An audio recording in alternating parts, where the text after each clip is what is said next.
Thank you for joining us for Couch and Court Issues. My name is Carla, and I'm a therapist, and I'm here with my husband, Mark, family law attorney.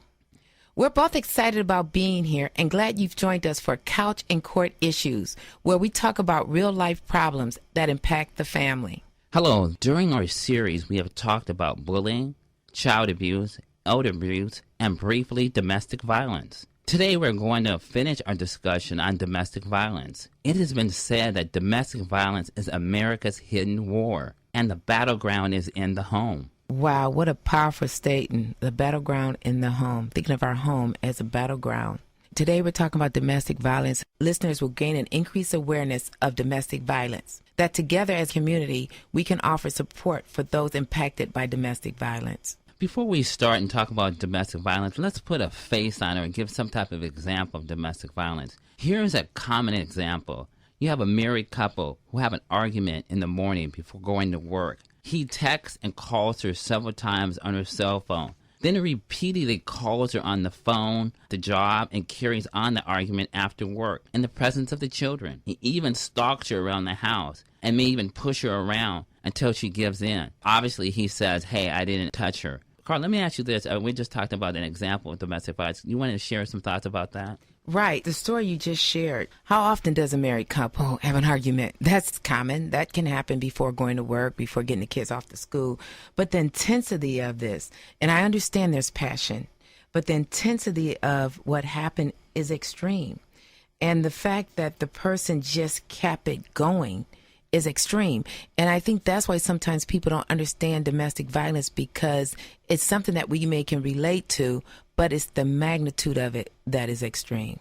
Well, you know, when I tell clients when they go to court, and sometimes even just talk them to the office, they don't realize that when you're talking to your spouse or a person, you may have emailed them or texted them anywhere from 5 to 10 times, and the other person hasn't responded. If you go and you look at that, that looks like, wow, this is harassing, annoying behavior. Sometimes if you're into a situation or argument with a spouse or a loved one, sometimes it's better just to stop and halt.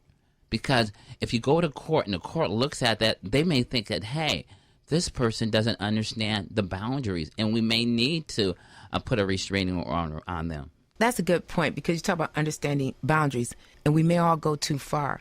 But it's how we respond to correction. If I got all those phone calls and I called them up and I said, this is too much. I'm at work. I would like you to quit texting me and writing me. Let me focus on my job and stuff. And the fact that you continue is the problem. The fact that if you can't, you can say, oh, wow, I'm sorry. I'm sorry, sweetheart, I went too far. And you respond to correction, then that's fine. But it's when the person continues or ignores it or heightens that becomes a problem. That being said, Mark, what are we referring to when we talk about domestic violence? Domestic violence is a pattern of violent or annoying behavior exercised by one adult in a marital or social relationship over another. It is not a marital conflict. It is not a spirited argument, a lover's quarrel, or a private family matter. Carla, who can be a victim of domestic violence? Anyone can be a victim of domestic violence. Victims can be of any age, sex, race, culture, religion, education, employment, or marital status. Both men and women can be abused. And I just want to repeat that there are many women who are abused and are abused by women. There are many men. However, 85% of reported cases of domestic violence are against women.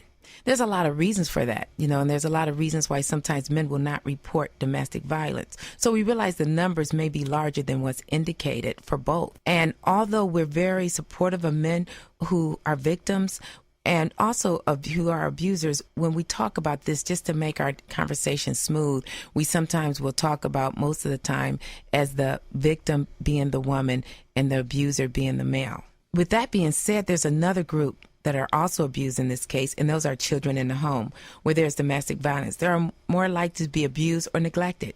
Even if the child is not physically harmed, the exposure to domestic violence is as devastating for the child as child abuse, often with the same results to the child mentally, emotionally, and physically.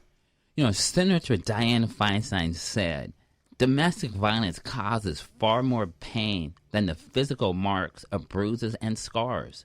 It is devastating to be abused by someone that you love, and think loves you in return.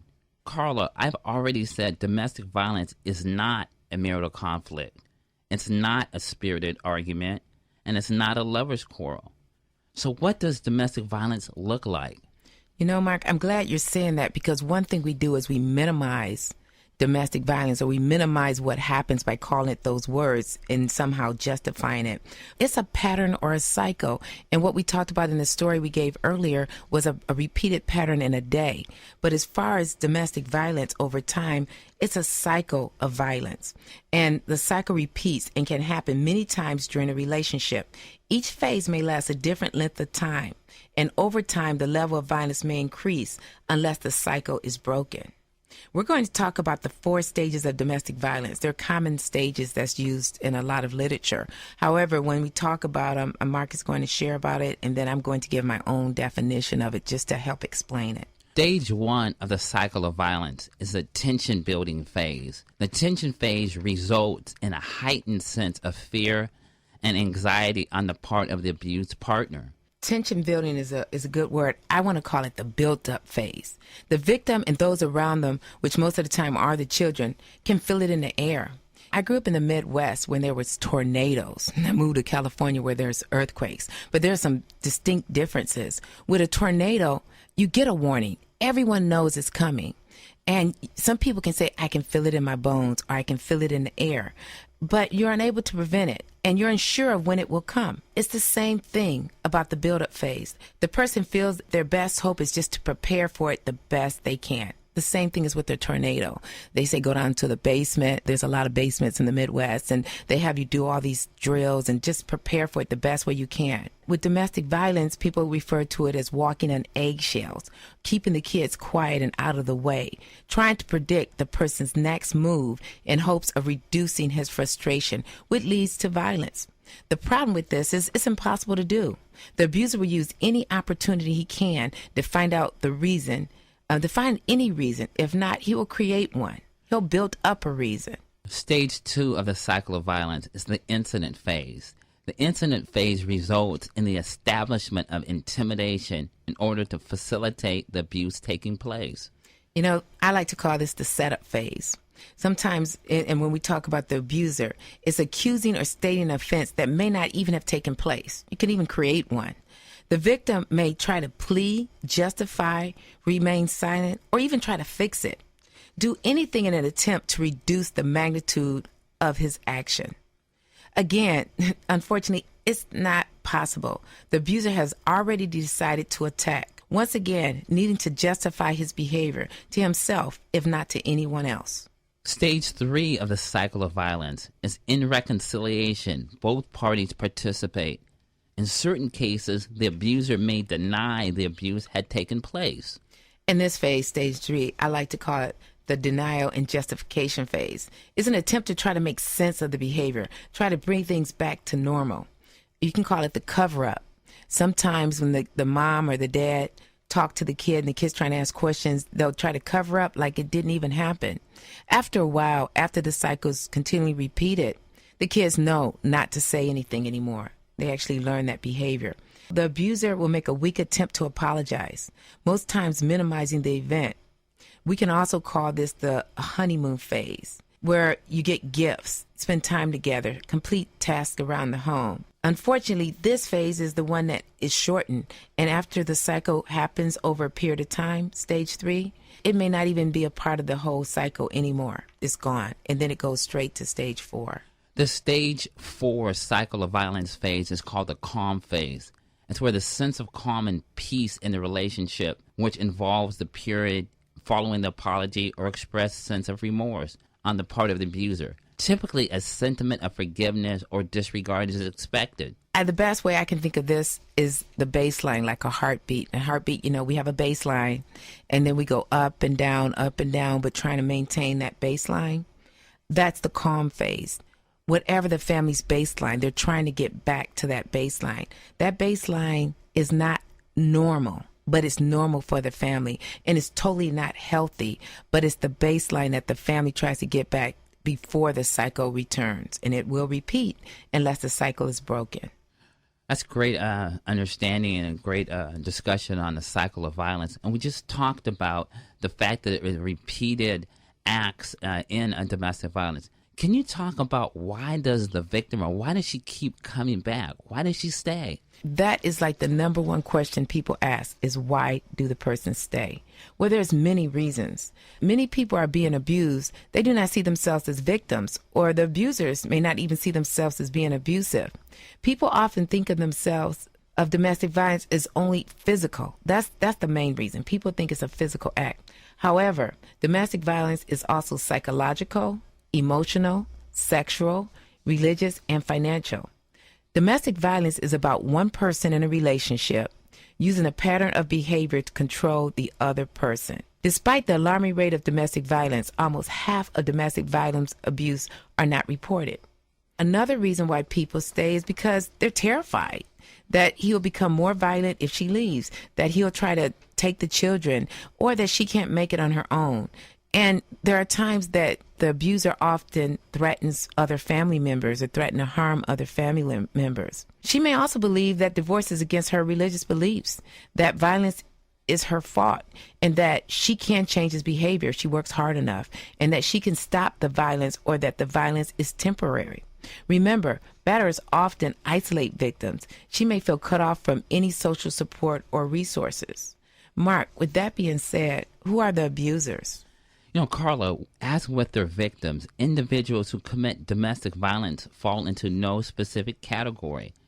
They come from all class backgrounds, races, religions, and walks of life. They may be unemployed or highly paid professionals. The abuser may be a good provider, a sober and upstanding member of the community, and a respected member of his congregation.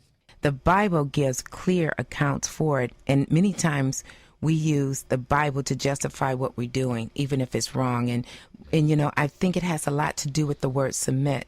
This is another scripture that's being misused sometimes. Ephesians 5:22, which states, "Wives, submit yourself to your husband as the Lord." This is sometimes used to justify how to treat someone, because I think the word submit is usually the word men use to justify their actions, and it's also the same word that many women use and they struggle with. And you know, let's compare the secular version of this definition with the biblical version and what it means. And I think this might be the reason for the confusion, because we sometimes look at the worldview in the secular version to justify our actions, or we sometimes get things confused. And one thing about domestic violence is knowledge does change things. Insight does change things, and people can recover from domestic violence, and so can the abuser, and so can the victim. So Mark, could you give the secular definitions of submission? You know, secular definition of submission is compulsory, an imposed behavior. You know, the biblical definition is voluntary. So submission is a voluntary act, and it comes from the heart. The secular definition of submission is motivated by self-interest. You know, Mark, the biblical one is motivated by faith, hope, love, and it results in self-sacrifice. The secular definition of submission is a legalistic, outward compliance with the letter of the law when observed. That's the hugest one to me that matters, because the biblical version recognizes our dependence on others, and it surrenders independence, which is sometimes just so against our worldview. I think this is a great time. Thank you for listening to Couch and Court Issues. If you've just joined in, we're talking about domestic violence. My name is Carla Ambrose, and I'm a therapist, and I'm here with my husband, Mark, who is a family law attorney. Couch and Court Issues arose from our desire to talk about topics that impact families from a therapist and a legal perspective. I just want to share a story that I experienced a long time ago about domestic violence, and this was a long time ago. It was when cell phones first came out, and I was working with teenagers. And I was listening to a teenager who was sharing how much her boyfriend loved her, that he bought her a phone. And I was thinking, oh, wow, that's a sign, because phones were really expensive back then. And then several days later, she spoke on how caring he was, because he wanted her to call him several times a day. In approximately a 2-week period, she started sharing that he called her often and was very upset when she did not pick up. He told her to always pick up when he called and question her extensively when she did not meet his expectation. She later shared that when she did not answer the phone because she was in class, he began accusing her of having an affair and even calling her harsh and derogatory words. In time, working with this teenager, sharing with her that this was domestic violence and very unhealthy, even dangerous. It was a very difficult concept for her to understand because she believed that although she did not like the behavior and she was able to talk about it, so she wasn't isolating or anything like that. She talked about it freely. She believed his actions was a result of his love for her. And she believed she needed to do a better job in loving him and in being there for him, and it would change his behavior. Mark, with that being said, what are some of the domestic violence warning signs? Among the obvious signs of domestic violence is evidence of frequent bruises, broken bones, and physical attacks. Often the less obvious is emotional abuse, as evidenced by harassment, stalking, and the abuser being excessively possessive, controlling, or jealous behavior. That's similar to Carla, your example about the cell phone and the teenager. Another warning sign is isolation. Victims of domestic violence are often cut off from systems of support by their abusers, becoming distant from friends, relatives, and even the church. Carla, let me ask you this. What responsibility does a victim of domestic violence have if children are in the house? This is really hard to hear because we're talking about how a victim feels more victimized, but many parents do not realize that even if they are a victim of domestic violence, they still have a responsibility to protect their children from exposure to domestic violence. It is their responsibility of the parent, both morally and legally, to protect the child from experiencing domestic violence. It is common for Child Protective Services to be contacted after an incident of suspected domestic violence to come out and to stress the risk and harm that's happening to the children. So they're going to come out when they hear about domestic violence. It has been my experience that if a victim is willing to not allow the perpetrator back in the home until it's safe, CPS will work with the family together towards getting the needs that the family needs as far as therapy, education, and support to keep everyone safe. Mark, how can the law help if a person's a victim of domestic violence? If you are in immediate danger, call 911. When the police arrive, explain what happened. In domestic violence cases, the officers can contact the judge and issue an immediate emergency protective order. This legally prohibits the abuser from coming near you or contacting you. You should also seek a restraining order, which can last up to 5 years, and it can be renewed. Keep in mind that a restraining order can help protect you, but it's still just a piece of paper. It is only good if the perpetrator honors the restraining order.